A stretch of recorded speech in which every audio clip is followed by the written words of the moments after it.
Okay, hello again, everybody. Last time I was talking about first, second, and third order impacts. If I can get these right, so first, second, and third order impacts. First order is what you say, how it's broadcast. Second order is how the audience receive it in the room, and third order is what they do with it. So far, so good.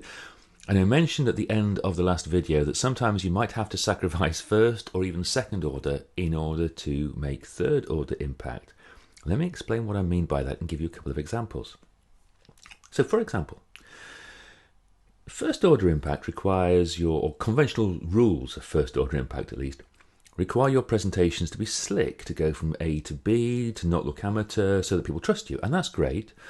But if you want people to remember stuff, one really good tool is to go back to things. So if you get them to recall stuff, you kind of go, do you remember 10 minutes ago when I talked about so-and-so? And you go back to something you talked about 10 minutes ago. Now, that looks dodgy, and it can alienate your audience if you do it too much. And it reduces your first order impact. But what it does is, because your audience is having to work harder to remember things, they're more likely to learn things, and that increases your second order impacts. Kind of see what I mean? You're sacrificing how cool you look, your first order impact, in order to increase the chances of your audience remembering stuff. That is, increase your second order impact. Here's another example about third order impact. Second order impact might be optimized by really cool handouts or workbooks and that kind of thing.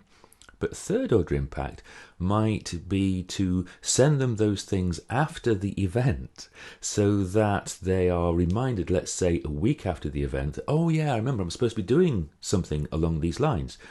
So rather than give them stuff at the time and maximize second order impact, what you might do is hang on to that, send them it a week later, and thereby maximum your third order impact. But what that does is it reduces your second order impact. Sometimes you have to sacrifice one in order to kind of maximize the other. Which you do is entirely up to you. I'm not making any recommendations because only you know the circumstances in which you're making your presentations. But what I am urging you to do, I think, is at least consider whether you want maximum first, second, and third order impact, and think about those three as different options. All right, have fun, and don't blame me if it all goes horribly wrong. See ya. I never make mistakes. Once I thought I did, but I was wrong.